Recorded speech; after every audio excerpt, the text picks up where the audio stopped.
আমার আজকের রান্না কচুরলতি। আমি কচুরলতিটা লবণ দিয়ে কচলে ধুয়েছি, কাঁঠালের বিচি কেটে নিয়েছি, আর এখানে কিছু শুটকি। এটা কি শুটকি আমি ঠিক নামটা জানি না, কিন্তু খুব ভালো লাগে খেতে। কড়াইতে পরিমাণ মতো তেল দিয়ে তাতে আমি রসুন দিয়ে নিয়েছি। রসুনটা ভাজা হয়ে আসলে এখানে আমি পেঁয়াজ বাটা দিয়ে নিব। পেঁয়াজ বাটাটা দিয়ে আমি মশলাটাকে ভালোভাবে কষিয়ে নেব। রসুনটা আগে কষিয়ে নিলে খুব ভালো লাগে। এরপর আমি একে একে হলুদ, মরিচ ও ধনিয়া গুঁড়া দিয়ে নিলাম।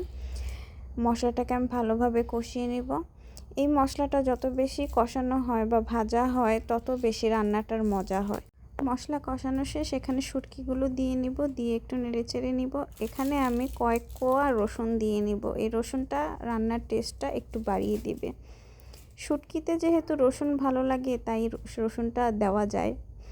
তো একটু পানি দিয়ে আমি মশলাটা আবার কষিয়ে নিলাম। এখানে কাঁঠালের বিচিগুলো দিয়ে নিব। কাঁঠালের বিচি একটু নেড়েচেড়ে এখানে একটু পানি দিয়ে নিব, কারণ বিচিটা আগে সেদ্ধ হওয়া লাগে। এবার আমি এটাকে ঢাকনা দিয়ে ঢেকে নেব।